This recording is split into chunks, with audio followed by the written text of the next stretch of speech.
ബോധം എന്ന് പറഞ്ഞ ഒരു എനർജിയാണ്, നമ്മുടെ ആത്മാവിന്റെ ഊർജ്ജമാണ്. ആ ബോധത്തിലാണ് ഈ ശരീരം നിലനിൽക്കുന്നത്.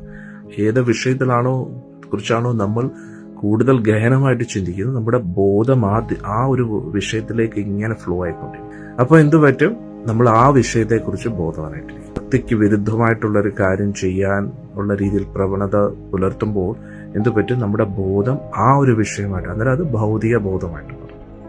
ഒരു വിഷയത്തെക്കുറിച്ച് നമ്മൾ ചിന്തിക്കുന്നു, അതിനെക്കുറിച്ചാണ് നമ്മൾ ആഗ്രഹിക്കുന്നത്, അതിനു വേണ്ടിയായിരിക്കും പ്രവർത്തിക്കുന്നത്.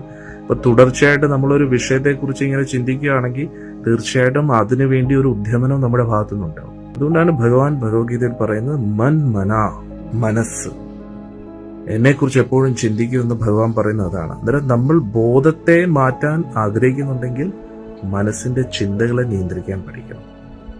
ഭഗവാനുമായിട്ട് ബന്ധപ്പെടാത്ത കാര്യങ്ങളെക്കുറിച്ച് ചിന്തിക്കാതിരിക്കുക. ഭഗവാനുമായിട്ട് ബന്ധപ്പെട്ട കാര്യങ്ങളെ ചിന്തിക്കാൻ പഠിപ്പിക്കുക നമ്മൾ.